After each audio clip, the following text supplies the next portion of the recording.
Cricket और IPL के सभी प्रेमियों को मेरा नमस्कार। स्वागत है आपका स्पोर्ट्स दिल से में। और आज हम बात करने वाले हैं 9वें मैच के बारे में जो कि खेला गया था राजस्थान और दिल्ली के बीच में। बहुत ही अमेजिंग मैच था। Amazing match in the sense कि गेम में जो उतार चढ़ाव होते हैं उस तरीके से अगर देखा जाए तो बहुत ही अमेजिंग मैच था। लेकिन अगर आप दिल्ली या राजस्थान के फैंस हैं तो डेफिनेटली आपके ओपिनियंस थोड़े अलग अलग होंगे। अगर दिल्ली की तरफ से देखा जाए तो कुछ कमियां हैं जो अभी भी उन्हें सुधारने की ज़रूरत है, और राजस्थान की तरफ से अगर देखा जाए तो उन्होंने कुछ बहुत ही बेहतरीन टैलेंट ढूंढे हैं जिनकी बदौलत वो मैच जीत सकते हैं।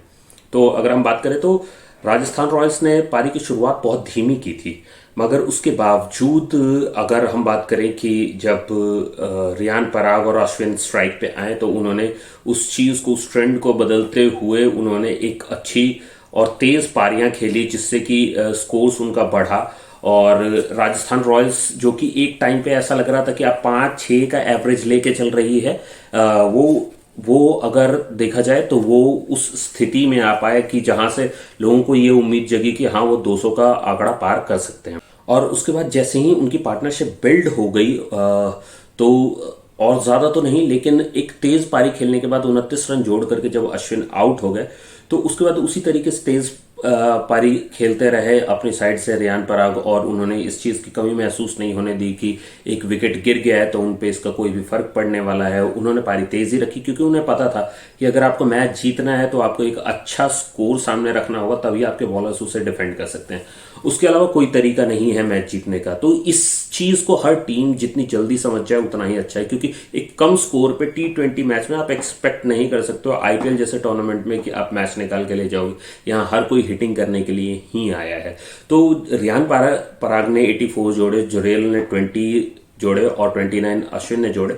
इन सबके योगदान और साथ में कुछ कुछ रन टीम के अदर प्लेयर्स ने भी जोड़े, जिसके योगदान से टीम का टोटल स्कोर 185 हुआ एंड में। तो 185 का स्कोर एक, अगर हम उस शुरुआत के मुकाबले देखें जहां पर सभी ने जो यशस्वी ने या और सैमसन ने, इन लोगों ने जो इनिंग्स खेली हैं उसके हिसाब से अगर देखा जाए या स्टार्ट के हिसाब से देखा जाए तो ये एक अच्छा स्कोर माना जाएगा, क्योंकि उन्होंने काफी स्लो शुरुआत की थी। अब अगर हम उसका जवाब देने आए वार्नर और मार्श, तो वार्नर और मार्श ने इन कॉन्ट्रास्ट जो कि राजस्थान रॉयल्स ने धीमी शुरुआत की थी, इन्होंने एक बहुत अच्छी शुरुआत दी। ऐसा लग रहा था सिर्फ मार्श और वार्नर ही ये मैच जिता के चले जाएंगे और शायद किसी और को बीच में आना भी नहीं पड़ेगा, लेकिन ऐसा हुआ नहीं। जल्द ही मार्श और वार्नर दोनों ही आउट हो गए थे, और उनके आउट होने के बाद ऐसा लग रहा था जैसे कि टीम को कोई बचाने वाला है ही नहीं। एक थोड़ी बहुत उम्मीद थी कि ऋषभ पंत आएंगे तो वो शायद खेल के और एक तेज पारी खेल करके टीम को बचा सकते हैं, एक कैप्टन वाली पारी खेल के वो एक एग्जाम्पल सेट करेंगे। लेकिन इसके ठीक उलट कोई खास स्ट्राइक रेट नहीं था और उन्होंने 28 रन जोड़े। उसके अलावा स्टब्स को देखा जाए तो वार्नर के बाद सबसे ज्यादा उन्हीं का स्कोर था 44 का, जो कि काफी तेज पारी थी, और मैं कहता हूं कि वार्नर से भी ज्यादा इंपॉर्टेंट पारी उनकी थी।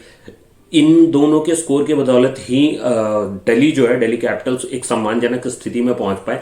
लेकिन अगर हम पूरे मैच में बात करें तो इस मैच में अगर आप धीमी पारी, अगर एक टीम का कैप्टन धीमी पारी खेलेगा तो प्लेयर्स के पास भी कोई खास मैसेज नहीं जाता। तो कुछ खास तेज पारियां नहीं देखी गई इसके अलावा।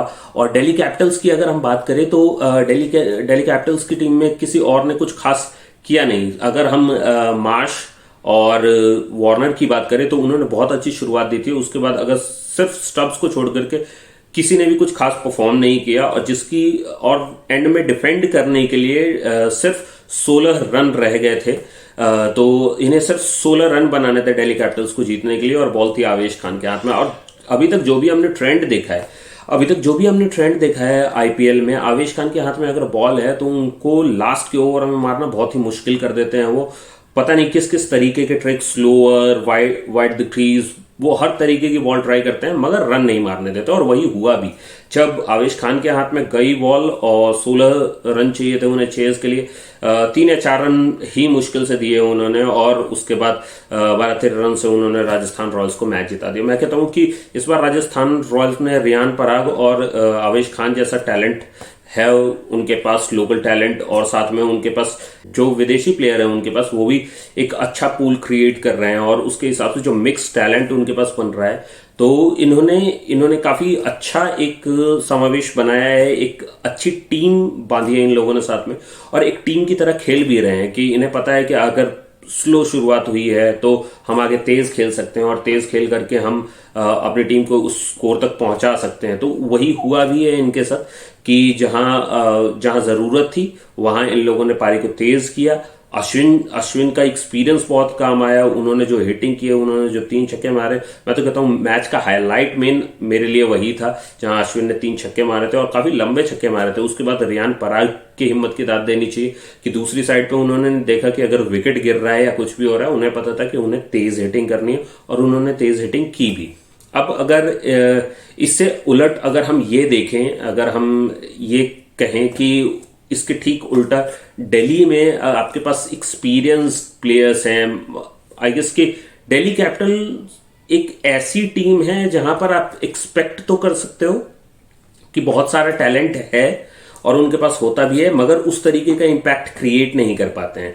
एक मैं दिल्ली कैपिटल के अच्छे मोमेंट्स में जो मुझे याद आता है वो यही कि एक बड़ी कन्विक्शन के साथ इन्होंने तीसरा विकेट जो लिया था, जहां पर कुलदीप की स्पिन पे इन्होंने बहुत अच्छी अपील की थी। उसके बाद जब नहीं आया तो रिव्यू जबरदस्ती लिया कुलदीप ने पंत की तरफ से और उसके बाद वो विकेट लिया। तो उसके अलावा कोई ऐसा वंडरफुल मोमेंट आया नहीं जिसमें हम ये कह सकते हैं कि दिल्ली कैन बी एक्साइटेड कि हाँ आईपीएल में वो कहां पर जा रहे हैं, कहां नहीं जा रहे हैं। तो मैं कहता हूं दिल्ली को अभी बहुत मेहनत करने की जरूरत पड़ेगी फील्डिंग में, बॉलिंग में, बैटिंग में, क्योंकि एक वो उस माइंडसेट से नहीं खेल रहे हैं, या कह लो कि अभी टूर्नामेंट का स्टार्ट है इसलिए वो उस माइंडसेट से नहीं खेल रहे हैं कि उन्हें जीतना है। बट मैं कहता हूं कि अगर आपको इम्पैक्ट क्रिएट करना है, अगर आपको वो जनरेट करना है अपने व्यूअर्स में कि नहीं हम भी कुछ कर सकते हैं, तो इसके लिए आपको स्टार्ट से वो इम्पैक्ट क्रिएट करके रखना पड़ेगा, जैसे सीएसके करती है या मुंबई इंडियंस करती है या जीटी करती है। हालांकि अभी मुंबई इंडियंस कुछ खास नहीं कर रही है, लेकिन उसके बावजूद मैं कहूंगा कि ये एग्जाम्पल्स है आपके सामने जो आपको बताते हैं कि किस तरीके से मैच खेलना है। तो आप इंस्पायर हो सकते हो, आपके पास सीनियर से जहां आप सलाह ले सकते हो। तो मैं कहूंगा कि दिल्ली कैपिटल्स को थोड़ी और मेहनत करनी पड़ेगी और कॉन्ग्रेचुलेशन बोलना चाहूंगा मैं राजस्थान रॉयल्स को। साथ ही आपको बताना चाहूंगा कि अगर आपको इस तरीके की वीडियोस पसंद है, अगर आपको मेरा आईपीएल रिव्यू पसंद है, जिस तरीके की ये सीरीज चाह रही है, आप लाइक कर सकते हैं इस वीडियो को, सब्सक्राइब कीजिए मेरे चैनल को और शेयर कीजिए ये वीडियो उन लोगों के साथ जो दिल्ली कैपिटल्स के फैन हैं, जो दिल्ली कैपिटल्स के मैनेजमेंट है उनके साथ शेयर कीजिए, ताकि उन्हें भी पता चले वो कहाँ मिस कर रहे हैं और किस तरीके से उन्हें किसको एग्जाम्पल लेकर के आगे बढ़ना चाहिए। जैसे कि हम सभी जानते हैं ऋषभ पंत धोनी को अपना गुरु मानते हैं और हमेशा अक्सर पोस्ट में उनके साथ ही दिखते हैं, तो उन्हें उनसे कुछ सीखना चाहिए, कुछ टिप्स लेने चाहिए कि किस तरीके से वो अपनी टीम को जिता सकते हैं। हालांकि उनकी बॉन्डिंग मुझे बहुत अच्छी लगी टीम के साथ, जैसे कोई भी प्लेयर उन्हें अप्रोच कर सकता है, तो मुझे काफी अच्छा लगा ये देख करके। लेकिन उसके बावजूद सिर्फ ये चीज कि आपकी बॉन्डिंग टीम में अच्छी है लेकिन आपकी टीम जीत नहीं रही है, तो उसका कोई फायदा नहीं है। धन्यवाद। वीडियो को लाइक करें और अगर आपके पास कोई सुझाव है तो उसे नीचे कमेंट बॉक्स में आप डाल सकते हैं।